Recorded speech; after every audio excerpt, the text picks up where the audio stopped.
Welcome to Wrestle MSX. I'm Michael. I'm Sally. And here we go again. So sit back, get your drinks, get your crisps.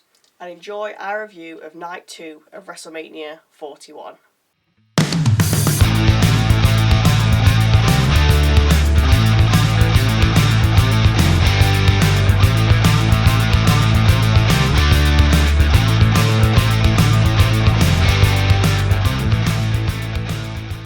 Begin with Stephanie McMahon welcoming us to Night 2 of WrestleMania. Check on the commentary team where they've switched things up with the Spanish announcer's desk on the right of the English one as you look at them, and then finally open the show with a Women's World Championship title threat match between Rhea Ripley, Bianca Belair and Io Sky. Sky's drop kicked out the ring, leaving Belair and Ripley to go at it, but soon comes back in to take them both out. 3 suplexes back to back look impressive from Belair on Sky, with Rhea then razors edging Sky into Belair and then covering her for 2. We get a big kamikaze move from the top rope with all 3 involved, with Rhea then big booting Belair and Sky landing a missile drop kick on Rhea. Belair then spears Sky and hits a 450 on her, with Rhea then hitting Riptide on Belair and covering for 2. Rhea goes for a middle rope Riptide on Sky, which she countered, with Sky then going for a moonsault on Ripley, which Rhea gets her feet up to and counters, sending Sky straight into a KOD and cover, which gets broken up onto by Ripley. Belair and Ripley then begin a slugfest, with Belair using her hair as a whip and then KODing Rhea.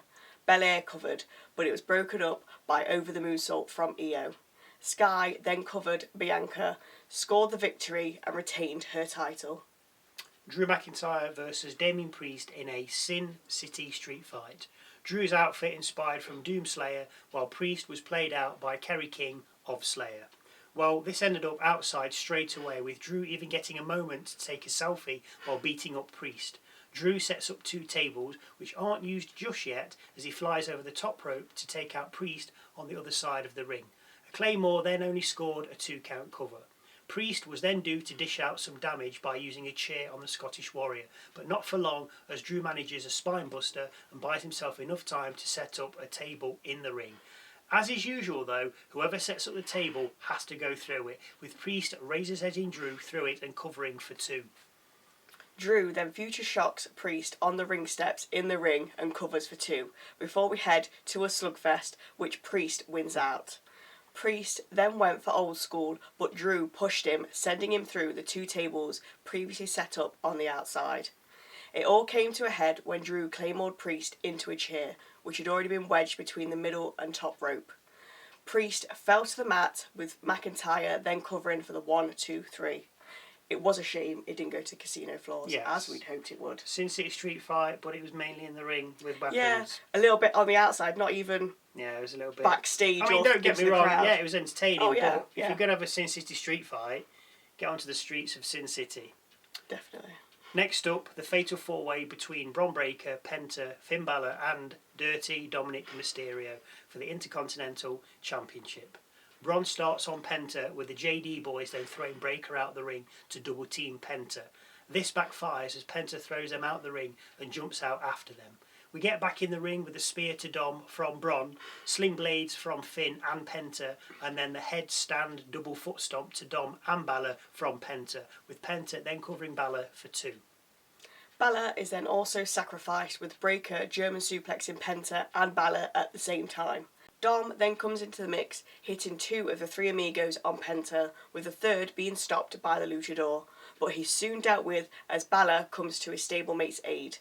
It's then that we see Carlito on the outside as Balor and Dom prepare to take on Breakker. But he has other ideas and suplexes both JD members before belly-to-bellying both of them, and then hits a Frankensteiner on Balor and covers for 2. Dom's then the first to double cross and sets Finn up for the 619, but as he's swinging through, Balor catches him and stops it. While he's distracted, Penta hits Balor with a Penta driver and covers for 2 as Bron breaks the count. Breakker and Penta then go at it, with Breakker running the ropes. As he does though, Carlito pulls the top rope down, sending him out the ring. This allows Dom to go for a quick roll up on Penta, but only for 2. Dom then eats a Mexican destroyer, with Carlito saving his clubhouse buddy by pulling him from the ring as Penta covered. Carlito then cleared the announcer's table to do whatever he was about to do to Penta when he gets speared by Bron Breakker, who launches his attack from the Spanish announce table. Bron takes Penta back into the ring and spears him, but while Bron's not looking, Dom drop kicks him into the rope, hits him with a 619 and sets up for a frog splash. Balor foils this as he then sling blades Bron, shotgun drop kicks him and follows up with the coup de grace. Balor covers, but he gets broken up by a frog splashing Dom, who then covers Balor and picks up the 1-2-3. Dirty Dom has just become the new Intercontinental Champion, and boy, is that going to cause some tension in that Judgment Day locker room. Yeah, I mean, I'm glad he's won. Yeah, I think it's great. Yeah. Bron was alright. I just think he's a little bit boring. He wasn't always on the screen.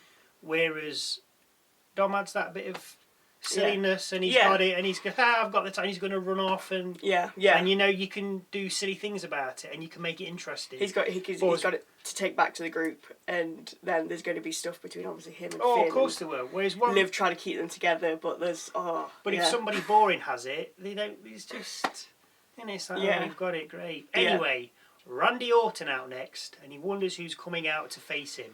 Well, wait no longer, as it's Joe Hendry. Hendry goes for a roll-up and gets 2 straight off the bat, even getting a neckbreaker in. But Orton's had enough, so we get the snap power slam, draping DDT, and of course the out-of-nowhere RKO. This is enough to put Hendry away as Orton covers and gets the win. Now, we said that he'd have a match, and it wasn't long, which we also did mention. It didn't need to be long to give him a match, done. That's it, It was exactly what it needed to be. Yeah. AJ Styles versus Logan Paul next. AJ gets the best of the start, tying Paul up in the ring skirt and then throwing him into the crowd barrier before we head back into the ring.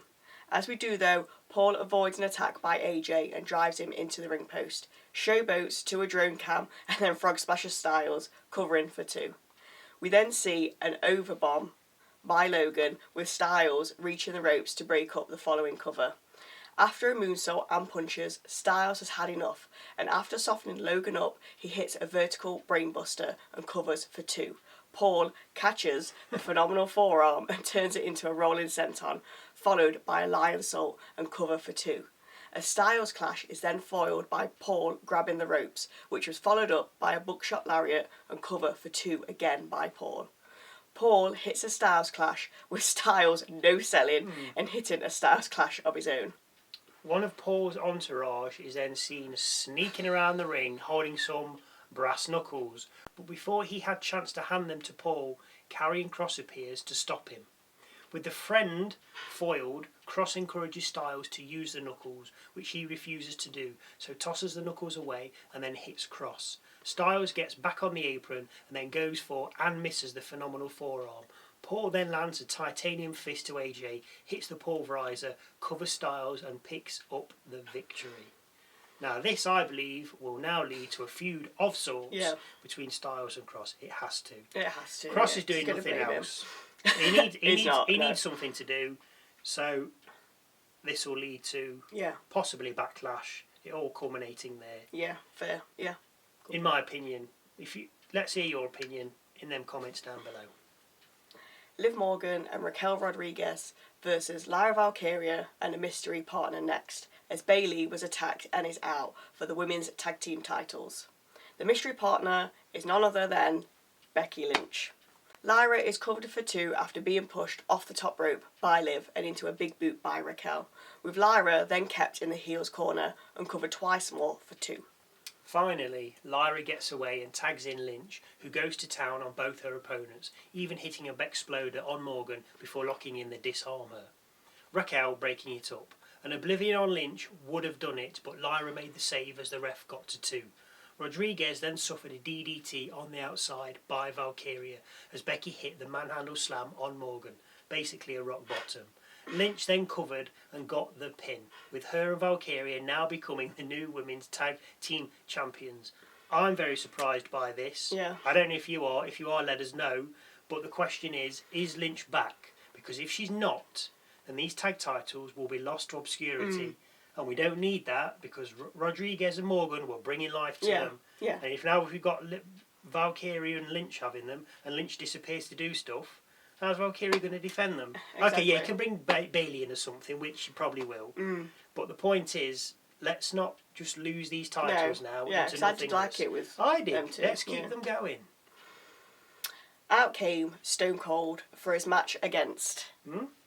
No, he came out to give us the night's attendance, and after crashing his quad into the crowd barrier... Which he did, which is ridiculous. He announced it's 63,226. That's for all you nerds out there. Austin then told us the combined attendance over the two nights, which was... Oh, yes. 124,693. Well done for reading words. Thank you. Last match of the night, Cody Rhodes versus John Cena for the undisputed WWE Championship. Cena coming out with a super basic entrance. No fireworks and no colour, and it worked a treat. It did. Cody had motocross bikes. Anyway, here we go with the main event of the night and of all WrestleMania. Every attack led to Cena escaping the ring or grabbing the rope, disrupting the match and infuriating Rhodes. When we do get some wrestling, Cena dominates with clubbing blows, kicks, lariats and a sidewalk slam, with a follow-up cover getting two. Two old-school double axe handles drop Rhodes, but a third gets stopped by Rhodes with a kick.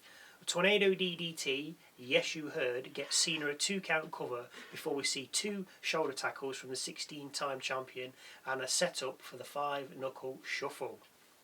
As Cena motions "You Can't See Me," Rhodes pokes Cena in the eye and hits a snap power slam, disaster kick and Cody cutter, but only for 2 on the cover. An AA then gets Cena a 2, with Rhodes staying down, allowing John to hit the presumably last at WrestleMania 5-knuckle shuffle. Rhodes then gets thrown up and over the rope, but as Cena approaches, Rhodes lands a punch and heads to the top rope. As he gets there, Cena knocks Cody's legs, causing him to crotch himself, which is when Cena hits a super AA, because anything from the ropes is super, and covers for 2. Cena decides to climb the opposite top rope and jump off, but mid-air, Rhodes counters and covers for 2.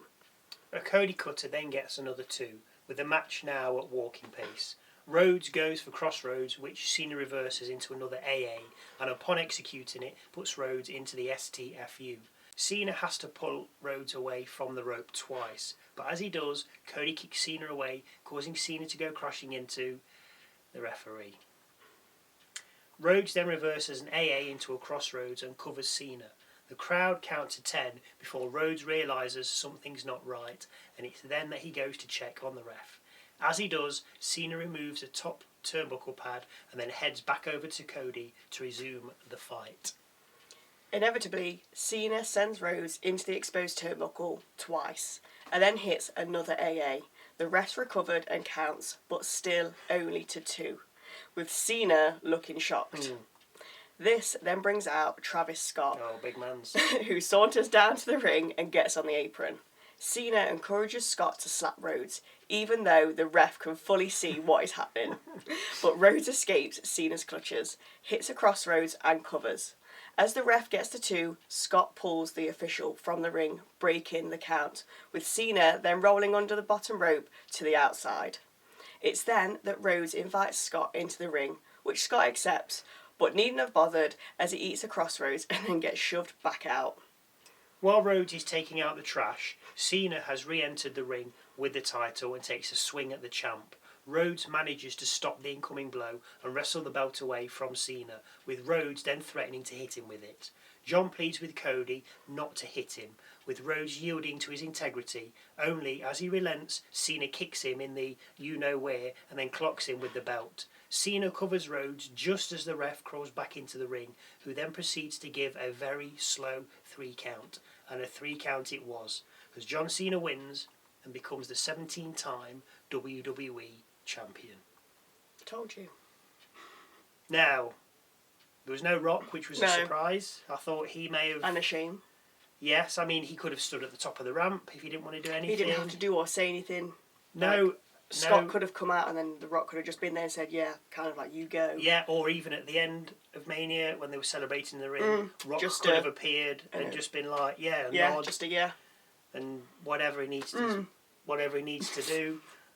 The crowd felt a little subdued. If you're still listening, thank you. They felt a little bit subdued as that match went on. Yeah. They weren't like up for it. No. It was just like okay. I think it's because it was and I think really slow. And I think as soon as you knew that Cena had hit Rhodes with the belt, which is like the killer blow, and the ref hadn't seen it, and then the AA, I think people kind of knew, yeah, he ain't kicking out of this. Yeah. Ain't no Super Cody kicking out of that. Loved Dom winning. Brilliant. Oh, yeah. As we mentioned. Oh, it's going to be so good. It's good. I mean, there's going to be The people, Judgment Day I don't 10. like Dom, he's rubbish. Yeah, but he's more entertaining than Chelsea Green, let's put it that way. And he is, though, isn't he? Yeah. Any problems with that, drop it in the comments. I'm not so keen on...